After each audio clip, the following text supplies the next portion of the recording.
Good morning students. How are you? I think all of you are fine. ठीक रहना बेटा। अभी जैसे मौसम में फ्लक्चुएशन है तो थोड़ा सा प्रॉब्लम कई बार हो जाती है, तो अकॉर्डिंग टू वेदर अपनी जो आप क्लोथ्स, खाना पीना ये सब यूज़ करना है। ठीक है बेटा, वेदर में अपना ध्यान रखना है, बीमार नहीं पड़ना किसी भी बच्चे ने। मैं चाहती हूँ कि सभी बच्चे फिट एंड फाइन रहें। ओके बच्चों, तो आज हम नया लेसन स्टार्ट करेंगे, that is light. Light is not new for you because you have studied in 6th standard also. First of all, what do you mean by light? क्या होता है लाइट? तो ये लाइट की डेफिनेशन है, light is a form of energy, clear, which sensitize the sense of vision in human and other creature. Light जो हमें help करती है कि कोई भी चीज़ हम बगैर लाइट तो नहीं देख सकते. अगर यहाँ टोटली डार्कनेस हो, कैन वी सी? नो, क्योंकि डार्कनेस में तो हम देख ही नहीं सकते. We need light. ठीक है, तो light is also a form of energy. कई बार ये क्वेश्चन भी आ जाता है, is light is form of energy? या light is a form of energy. अब दूसरा क्वेश्चन ये है कि हमने कह दिया from light we can see, लेकिन हम कैसे देखते हैं? लाइट हमें कैसे इनेबल करती है कि हम देख पाएँ? ठीक है, तो सबसे पहले तो बेटा आपको मैं जो करवा रही हूँ मैं बोर्ड पे इसलिए नहीं लिखूंगी क्योंकि जस्ट आपकी रिकैप्चुलेशन है. You have studied in 6th standard. 6th standard में आपने सब पॉइंट्स पढ़े हैं, तो बस थोड़ा सा मैं आपको रिवाइज करवा रही हूँ कि वो पॉइंट्स क्या थे. सबसे पहले तो मैंने आपको लाइट की डेफिनेशन ही बताई है. ठीक है, दूसरा, लाइट इज नॉट विजिबल. हम लाइट को नहीं देख सकते, but light make us visible to see. ठीक है बच्चों, कि लाइट को नहीं हम देख सकते, लेकिन लाइट के थ्रू हम सभी चीज़ें देखते हैं. ठीक है, second, light always travel in a straight line. ये तो आप फ्रॉम वेरी स्टार्टिंग पढ़ते आ रहे हो, light always travel in a straight line. ये देखो बहुत ही सिंपल एक्सपेरिमेंट है, आपको 6th स्टैंडर्ड में आपने किया भी होगा कि देखो ये जो है एक स्ट्रेट पाइप है, स्ट्रेट पाइप से देख रहा है. दूसरा, इस पाइप को हमने थोड़ा सा बेंड कर दिया, तो जैसे हमने बेंड किया तो we are not able to see. It means light always travel in a straight line. आपका सेकंड एक्सपेरिमेंट ये भी था, एक कार्डबोर्ड आप लेते हो, कार्डबोर्ड 3 कार्डबोर्ड्स लेते हो, 3 कार्डबोर्ड्स पे आप सेम हाइट पे एक होल बनाते हो और दूसरी तरफ आप एक कैंडल रखते हो. तो जब सेम हाइट पे आप होल से देखते हो यू आर एबल टू सी, लेकिन जैसे ही आप जस्ट थोड़ा सा कार्डबोर्ड को मूव कर देते हो, थोड़ा सा उसमें जर्क दे देते हो, you are not able to see. Why? Because light always travel in a straight line. First point आपको क्लियर हुआ. ठीक है,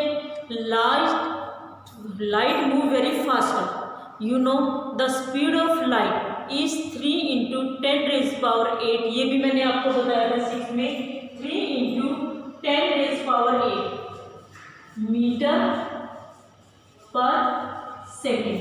ठीक है, ये आपकी वैक्यूम में है, लेकिन अगर हम एयर की बात करें तो एयर में भी स्पीड ऑफ लाइट क्या है?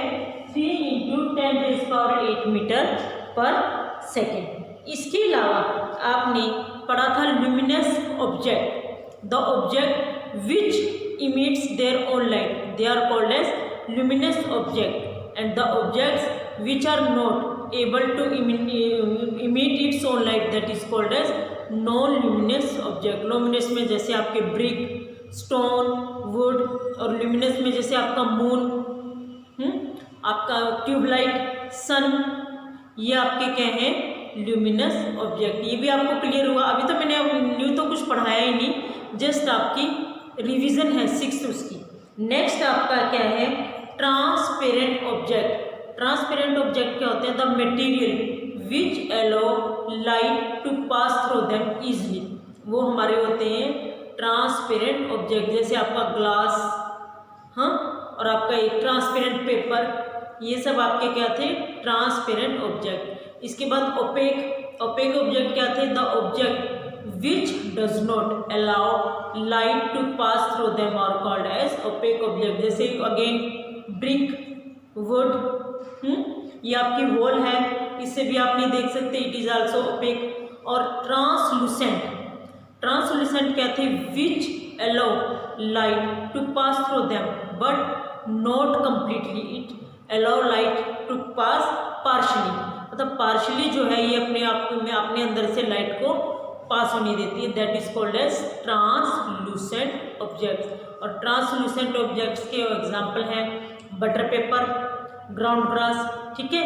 तो ये थे आपके ट्रांसलूसेंट ऑब्जेक्ट। अब क्या होता है, रे ऑफ लाइट, जैसे हमारी जो लाइट की पाथ है, लाइट की पाथ जो है ये इस तरह से, ये एक एरो इस तरह से हम रिप्रेजेंट करते हैं, that is called as ray of light. मतलब जो हम पाथ को रिप्रेजेंट करते हैं that is called as ray of light. और जब ये ब्रॉड से आती है तो इस तरह से एक पैटर्न बना देती है, that is called as parallel beam of light. It is your parallel beam of light. इसके अलावा देखो इस तरह से ये एक पॉइंट पे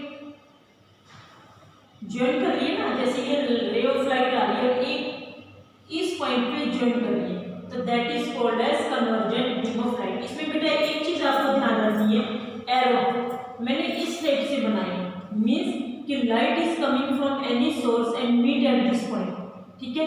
लेकिन अगर यही एरो में ऐसे बना दूं तो means light is going outside, तो आपका गलत हो जाएगा। लाइट जब ऐसे जा रही है तो इस पॉइंट पे मीट नहीं हो सकती है, इस पॉइंट पे ज्वाइन नहीं हो सकती, तो इसलिए बेटा इसमें एरो का बड़ा ध्यान रखना है। मोस्टली स्टूडेंट्स एरो को ही ये इस तरह से, means light is coming from any broad, ये एनी नैरो सोर्स, ये इस तरह से लाइट आएगी and it will join at this point. This is called as convergent beam of light. This is called as convergent beam of light. In the same manner, when light is spread, जैसे ये point है, इससे light इस तरह से spread हो रही है, ठीक है। Again arrow means light is going from this point to outside, तो this is called as divergent beam of light. बेटे कन्वर्जेंट डाइवर्जेंट ये सब नोट कर लो, आपके एनसीईआरटी में गिवन नहीं है, नोट दिस पॉइंट। ओके बच्चों, ये पॉइंट्स आपको नोट करनी है। ये सब ये पैरेलल बीम ऑफ लाइट, रे ऑफ लाइट, आल्दो आपके एनसीईआरटी में गिवन नहीं है, लेकिन इस लेसन में ये बहुत इंपॉर्टेंट है।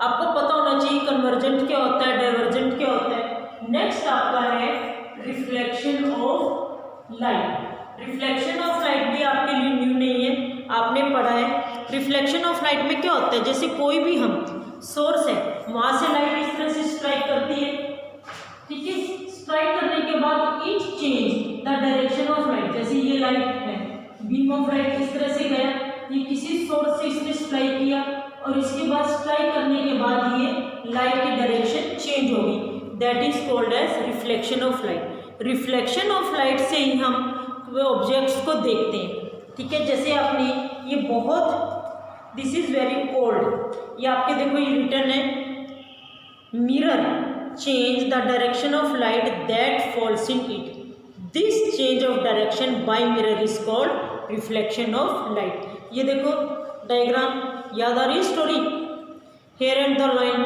की लाइन अपनी जो रिफ्लेक्शन है वो वेल में देखता है, he thinks that there is another line in the well, तो क्या करता है उसमें वो छलांग लगा देता है। तो ये रिफ्लेक्शन ऑफ लाइट मीन्स कि इसको वाटर में अपना रिफ्लेक्शन नजर आया, तो वाटर में भी हमारा रिफ्लेक्शन नजर आता है, ठीक है। और अगर हम वुडन सरफेस लें, फॉर एग्जांपल हमने कोई भी वुडन सरफेस या ओपेक ऑब्जेक्ट ले लिया, तब उसमें रिफ्लेक्शन ऑफ लाइट नहीं होता।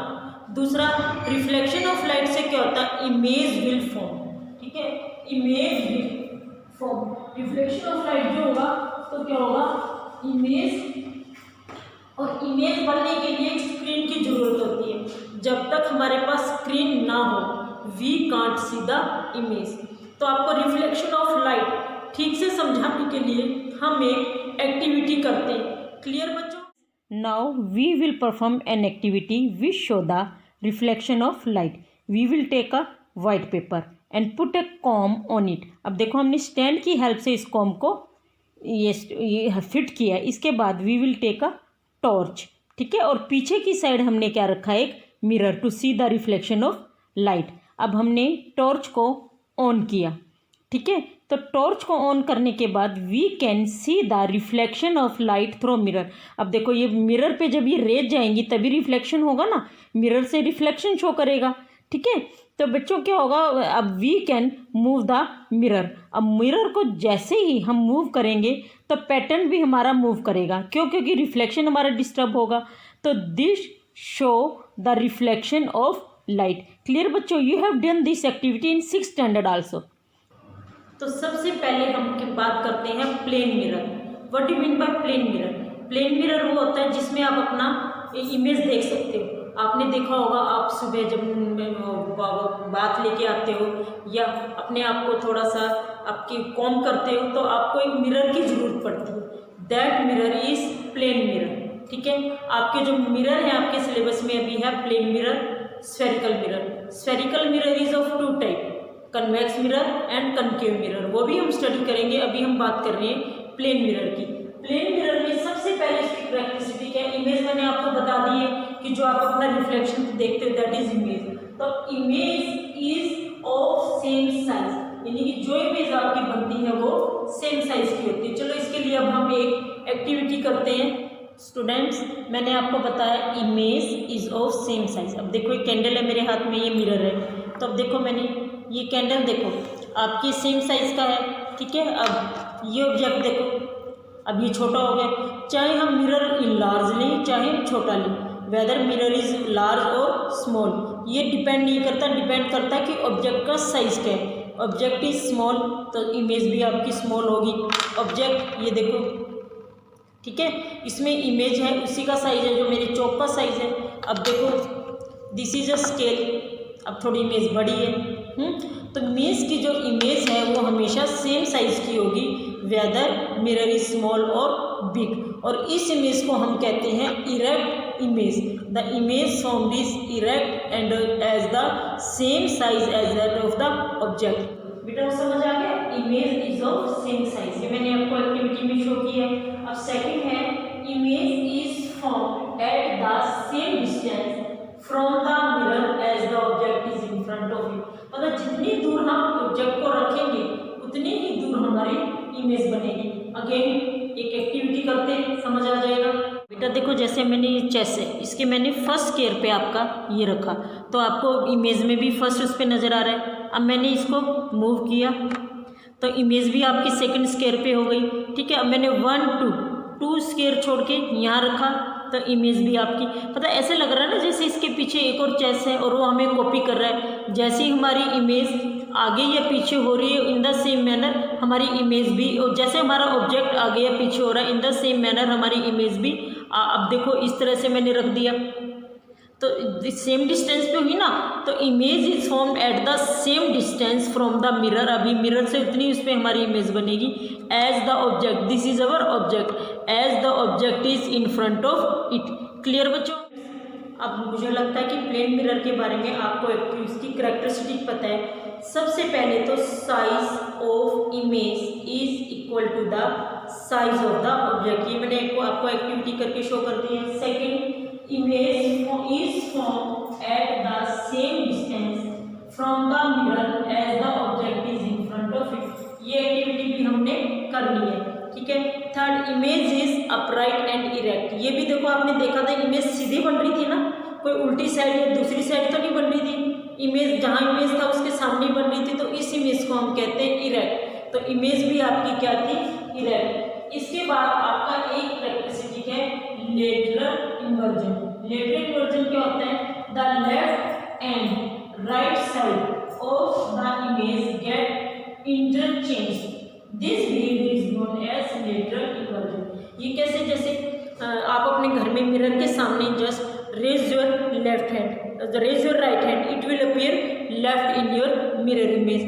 Hold your right ear, it will also again appear left in your mirror image. तो मिरर इमेज में क्या होता है? लेफ्ट और राइट साइड का इंटर कन्वर्जन हो जाता है। तो देखो आपने एम्बुलेंस, वर्ड एम्बुलेंस आपने एम्बुलेंस सबने देखी है, ठीक है। तो एम्बुलेंस जो है हमेशा क्या होता है? थोड़ा इस पोजीशन में लिखा होता है, इन्वर्टेड लिखा होता है एम्बुलेंस। ऐसे इन्वर्टेड पोजीशन में क्यों लिखा होता है? ताकि इसके जो मिरर इमेज है ये आपको आगे व्हीकल है या आगे कोई स्कूटर कार है तो उसको कैसे नजर आएगा, एम्बुलेंस। तो एम्बुलेंस जो है, फिर वो एम्बुलेंस जो है उसमें फिर हमें उसको एकदम से वो रास्ता देना होता है, तो जो नेक्स्ट आपका ड्राइवर है वो एकदम से उसको वे दे देगा, it will give way to ambulance, ठीक है। और वैसे भी it is our civil duty to give the way to ambulance, तो इस तरह से वो लिखा होता है। अब हम एक एक्टिविटी भी करते हैं जो ये शो करे lateral inversion. Students see word any is written on it, ठीक है, आपको साफ नजर आ रहा है एक एनी। अब इसकी मिरर इमेज देखो, मिरर इमेज में एनी क्या आपको ऐसी या पढ़ पा रहे हो, नहीं ना, तो थोड़ा सा ये इसमें इन्वर्टेड पोजीशन में, तो ये होता है आपका लेटरल इन्वर्जन। ए इसमें आपको यहाँ नजर आ रहा है, लेकिन मिरर इमेज में ए यहाँ नजर आ रहा है, ठीक है, तो ये होती है आपकी लेटरल इन्वर्जन। ये very important characteristic, the image formed by a plane mirror can not be obtained on a screen. Means मैंने आपको पहले भी बताया कि जब भी प्लेन मिरर से इमेज बनती है तो एक स्क्रीन की जरूरत होती है, अगर स्क्रीन नहीं है तो we can't see the image, ठीक है। तो इसके लिए हम क्या, इसके लिए हमारी फिर दो टर्म्स है, real image and virtual image. The image formed on a screen is called real image. जैसे मैंने आपको बताया ना स्फेरिकल मिरर होते हैं, कन्वेक्स मिरर, कनकेव मिरर, इनमें कुछ एक पोजीशन हमको डिपेंड करता है कि ऑब्जेक्ट्स कहाँ रखा है, ये मैं आपको नेक्स्ट वीडियो में बताऊंगी, तो उसको हम बोलते हैं रियल इमेज। और virtual image, the image that can not be obtained on a screen is called virtual image and image formed by plane mirror is virtual image. तो बच्चों ये आपका अभी मैंने प्लेन मिरर के बारे में करवाया, नेक्स्ट वीडियो में मैं आपका स्फेरिकल मिरर के बारे में करवाऊंगी। तो बच्चों जब तक आप ये थोरोली रीड नहीं करोगे चैप्टर, आपको स्फेरिकल मिरर समझ नहीं आएगा। तो चैप्टर थोरोली रीड करना है, अपना ध्यान रखना है, be safe be healthy, okay बच्चों।